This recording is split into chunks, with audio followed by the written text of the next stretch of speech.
Welcome to my desk. It's very ironic that I am talking to the camera, to my phone, to you guys on a Monday. And if I would think about last Monday, I was a hot mess. That was a week ago, and I feel so much different and so much better. This is school week 5. Last week was school week 4.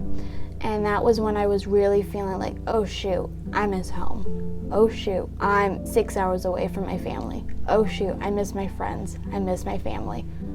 Shoot. And I really got homesick. And I was like, I don't want to go back home, but I want to go back home. I love it here, but I love it there too. And just so many mixed feelings, mixed emotions. And I was like, not sure what to do. It was definitely not helping when my brain was telling me, you don't belong here. Why are you even here? You don't have a close-knit, tight friend group.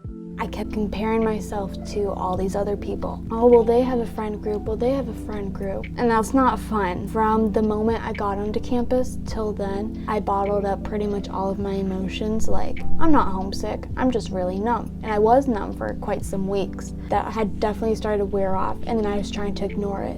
I turned my playlist on, and then I just cried on my bed. And I was like, shoot, like, I'm feeling my emotions, I'm crying. And that night at dinner, I ate with some of the girls from my dorm floor, and they're like, hey, Kaitlyn, how you doing? I was like, honestly, I just had a crying session a bit ago, so I miss home, I'm homesick. There were like 2 other girls that were like, I actually was crying today too, and the day before. Some of them were like, this is my 3rd day I'd cried. I realized, I was like, Kaitlyn, like, you are not alone. There's other people that are hours away from their family, even some that are maybe 5 minutes, but there's some people that's 12 hours away from their family. You just need to give yourself grace. I did not feel in control, but then remembering, who's in control?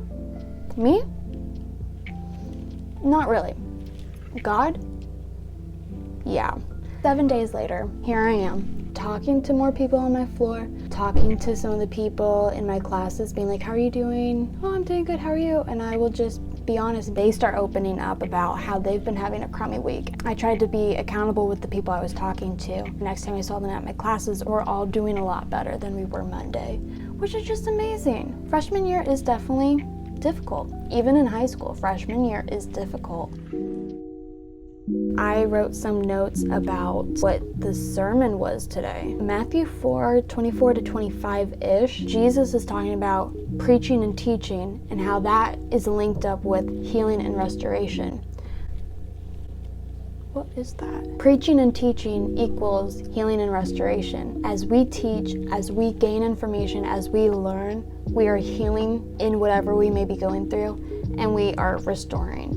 And I thought that was pretty interesting. They mentioned about how anxiety and depression right now are going skyrocket. She talked about the anxiety and depression that stirs in your soul, the fear of the unknown, the depression that whispers evil in your ear. We struggle with all of this. Even for me, we go to entertainment and to media, social media, to mask it up. Media is a cool thing and a cursed thing. You're like, but Kaitlyn, what are you majoring? Multimedia communications. Yeah, come at me. I want to change media.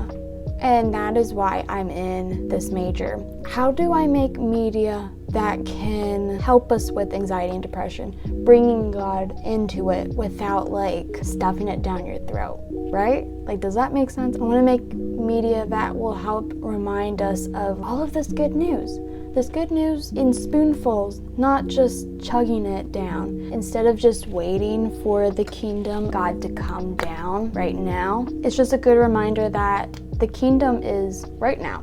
It has been, it is, and it will be. It was so inviting when she said this, like, we have the invitation God has given us, like, to come be a part of this kingdom, to speak words of life, to love others, meet their needs, create relationships. Imagine this world if we had this, and we can make that right now. The miracles that Jesus was doing, helping healing the sick, helping the paralyzed be able to walk. And every time in the Bible afterwards, they said that that person then went and spread the news, and then that caused people to want to learn more about Jesus and more about the good things, the good news. And I want to do that. I want to do that. I'm giving that anxiety, that depression to God. And when those thoughts do come in my head, I'm going to fight it and be like, no, I know that is not true, because God wants me to help this kingdom and to help spread this good news. And there is great news, to love others. I have the ability to love others. I can have the ability to love myself, create relationships with each other, speak words of life into my life and other people's lives.